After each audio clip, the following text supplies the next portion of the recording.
Are you having trouble getting your needs met in your relationship? I want to talk about some dynamics here between differences between people, introversion and extroversion a little bit, and some other dynamics that can make it so when you be yourself, you're actually making it so your partner can't be their self. And when they're being their self, you can't be yourself. You don't get your needs met when you're being the person that they kind of need you to be. And they don't get their needs met when they're doing their best to support who you are. And so introversion and extroversion, I want to talk about that first. Now, say you need a lot of, quiet time to regenerate and rebuild and recuperate. That's what you need. You need alone time, to go within. And but your partner, they're more extroverted and they need a lot more, busy together time with people and, being busy with you. And they're always sort of on your case because they want you to spend more time with them, but you don't really want to, but you kind of give in maybe, and you spend time with them. And it ends up draining you. And then the more you don't want to spend time with them, but you do, and you just keep getting drained, and pretty soon you just kind of lose your whole sense of self, and pretty soon you're giving yourself away, and you're just kind of being a doormat and doing what you think they want you to do because it's easier, and you just don't have the energy to be you because you're not spending that time by yourself, recharging, being with you, getting clear on who you are. That sort of boundary between where your energy ends and where your partner's begins. When you're not taking care of your own needs, you lose that boundary and you start just taking on their energy, and it's like you're becoming, the version of them that they want you to try and, to be.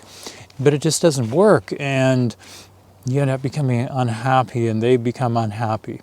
And it could be the opposite as well, where they need that time with you, more time with you, and they're more extroverted and they need that people time, and they don't really have other outlets for that.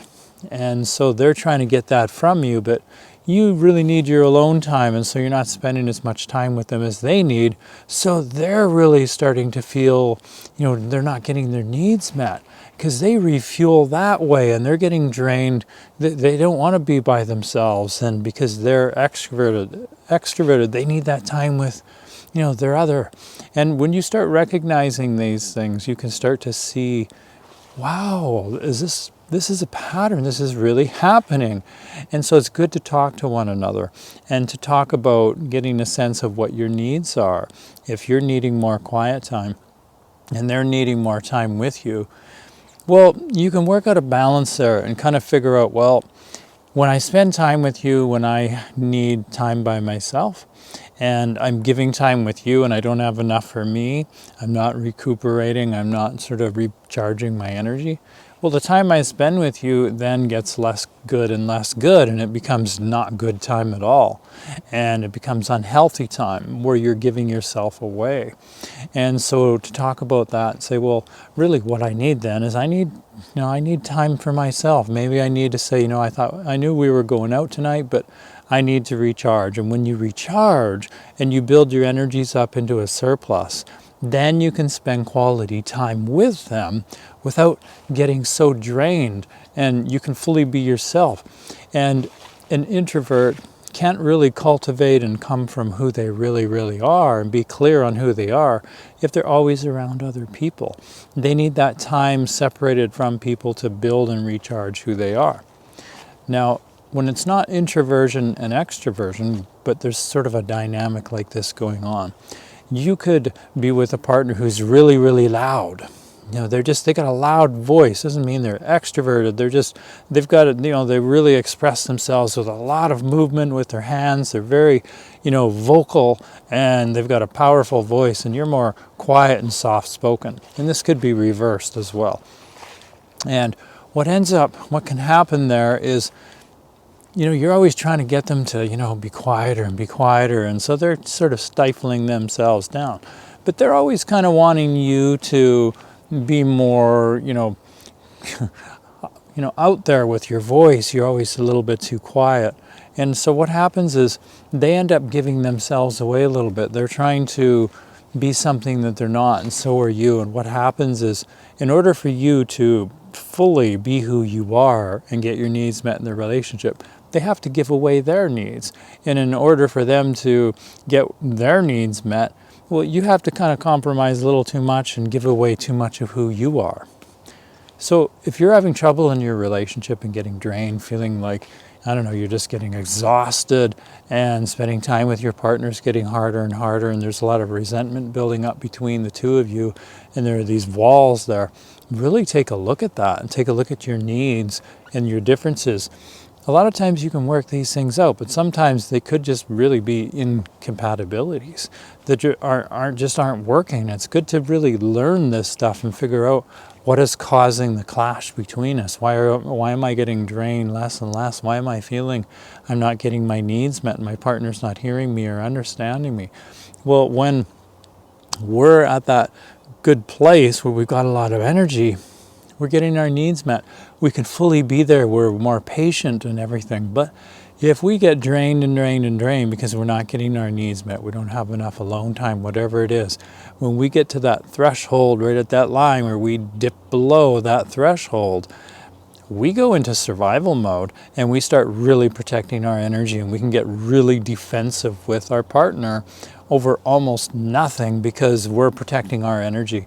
And if we're not getting our needs met, if we're not doing enough self-care, if our energy is too low, we're going to do that. We're going to defend ourselves and protect our energy. And so it's going to take nothing, for us to bite back at them and to be relating to them in a negative kind of a way, as though they're a burden to us, or they're on our case all of the time. They're always pushing us, and they're always making us trying to want to do something we don't want to do. But when we realize that, we start taking care of our own needs, recognizing where we need to say no, setting boundaries, taking enough time for ourselves to recharge, rebuild, get our own needs met. Pretty soon we get above that red line and we build up a surplus more and more and more. And pretty soon we're much more excited to spend time with our partner. We have much more to give from a healthy place. We can give of ourselves rather than giving ourselves away. So it's really good to look at these things to get a sense and to learn, well, where is this really coming from? Because really it might not be the other person and you being incompatible or something. It could really just be differences in, sort of energy and really these boundaries within ourselves. Do I need to take care of myself more? Do I need to say no more? Do I need to listen to myself more? Am I getting my needs met? What are my needs? To really look into what your needs are. So I hope this video resonates with you. My name is Arne Pedersen from Awareness and Health. I'm a mindfulness-based counseling hypnotherapist from Victoria, BC. I work with people online and in person and help them through a lot of emotional challenges to figure these kinds of things out and to work through them, to build self-esteem, self-respect, self-love, self-confidence, to work through anxiety, OCD, PTSD, a lot of things like that. And so I hope you've really enjoyed this video. And as well, if you want to work through emotional challenges and you want to start, building that sense of confidence and learning about boundaries, where does my energy end and the other person's begin, and to really understand what are my needs, to connect with your inner body and start listening. Well, there's a link below to a free program, a mindfulness program, self-help healing program that'll help you to do this if you're interested. Otherwise, I look forward to seeing you in the next video, and I wish you a wonderful rest of your day.